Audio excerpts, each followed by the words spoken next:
Storytime with Hannah Mary presents The Princess and Curdie by George MacDonald. Chapter 32. The King's Army. He woke like a giant refreshed with wine. When he went into the king's chamber, the housemaid sat where he had left her, and everything in the room was as it had been the night before, save that a heavenly odour of roses filled the air of it. He went up to the bed. The king opened his eyes, and the soul of perfect health shone out of them. Nor was Curdie amazed in his delight. "Is it not time to rise, Curdie?" said the king. "It is, your majesty. Today we must be doing." "What must we be doing today, Curdie?" "Fighting, sire." "Then fetch me my armour, that of plated steel in the chest there. You will find the underclothing with it." As he spoke, he reached out his hand for his sword, which hung in the bed before him, drew it, and examined the blade. "A little rusty," he said, "but the edge is there. We shall polish it ourselves today, not on the wheel. Curdie, my son, I wake from a troubled dream. A glorious torture has ended it, and I live. I know not well how things are, but thou shalt explain them to me as I get on my armour. No, I need no bath. I am clean. Call the colonel of the guard." In complete steel the old man stepped into the chamber. He knew it not, but the old princess had passed through his room in the night. "Why, Sir Bronzebeard," said the king, "you are dressed before me. Thou needest no valet, old man, when there is battle in the wind." "Battle, sire," returned the colonel. "Where then are our soldiers?" "Why, there and here," answered the king, pointing to the colonel first, and then to himself. "Where else, man? The enemy will be upon us ere sunset, if we be not upon him ere noon. What other thing was in thy brave brain when thou didst don thine armour, friend?" "Your majesty's orders, sire," answered Sir Bronzebeard. The king smiled and turned to Curdie. "And what was in thine, Curdie? For thy first word was of battle." "See, your majesty," answered Curdie, "I have polished my mattock. If your majesty had not taken the command, I would have met the enemy at the head of my beasts, and died in comfort, or done better." "Brave boy," said the king. "He who takes his life in his hand is the only soldier. Thou shalt head thy beasts today. Sir Bronzebeard, wilt thou die with me, if need be?" "7 times, my king," said the colonel. "Then shall we win this battle," said the king. "Curdie, go and bind securely the 6, that we lose not their guards. Canst thou find a horse, thinkest thou, Sir Bronzebeard? Alas, they told us our white charger was dead." "I will go and fright the varletry with my presence, and secure, I trust, a horse for your majesty, and one for myself." "And look you, brother," said the king, "bring one for my minor boy too, and a sober old charger for the princess, for she too must go to the battle and conquer with us." "Pardon me, sire," said Curdie, "a minor can fight best on foot. I might smite my horse dead under me with a missed blow, and besides, I must be near my beasts." "As you will," said the king. 3 horses then, Sir Bronzebeard." The colonel departed, doubting sorely in his heart how to accoutre and lead from the barrack stables 3 horses in the teeth of his revolted regiment. In the hall he met the housemaid. "Can you lead a horse?" he asked. "Yes, sir." "Are you willing to die for the king?" "Yes, sir."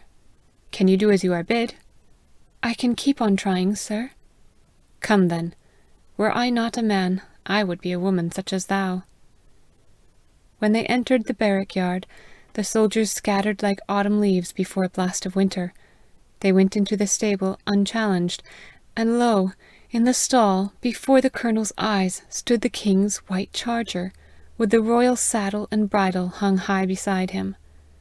"Traitorous thieves!" muttered the old man in his beard, and went along the stalls, looking for his own black charger.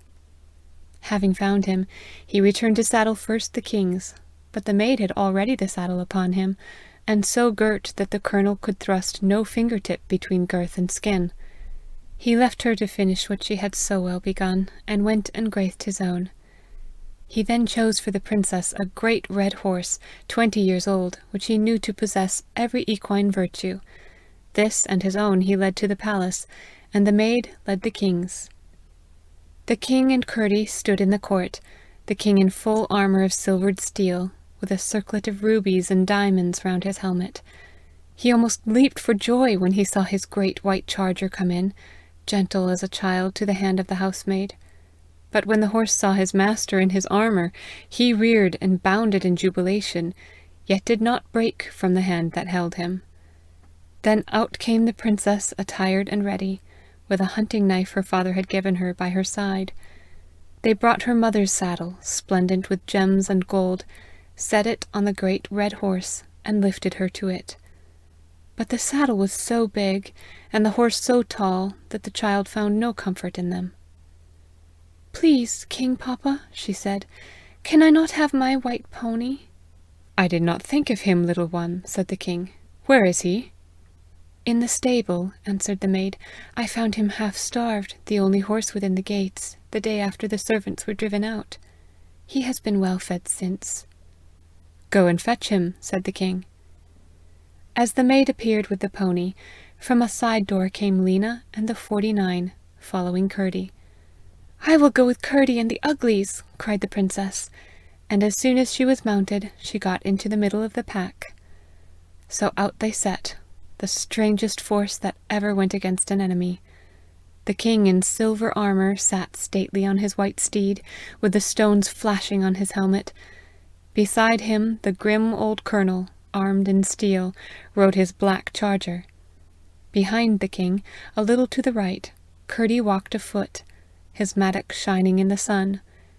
Lena followed at his heel. Behind her came the wonderful company of Uglies. In the midst of them rose the gracious little Irene, dressed in blue, and mounted on the prettiest of white ponies.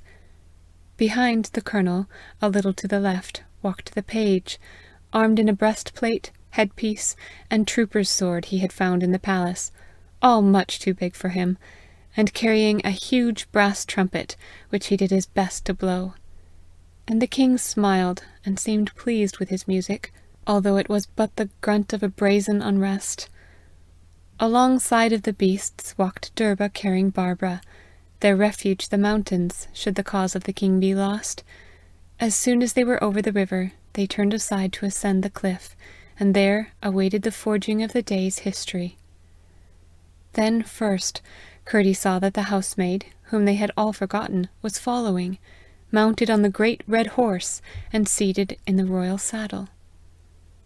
Many were the eyes unfriendly of women that had stared at them from door and window as they passed through the city, and low laughter and mockery and evil words from the lips of children had rippled about their ears. But the men were all gone to welcome the enemy, the butchers first, the king's guard the last. And now on the heels of the king's army rushed out the women and children also, to gather flowers and branches, wherewith to welcome their conquerors.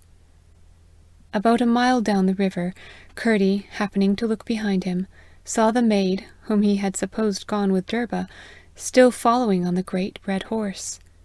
The same moment the king, a few paces in front of him, caught sight of the enemy's tents, pitched where, the cliffs receding, the bank of the river widened to a little plain.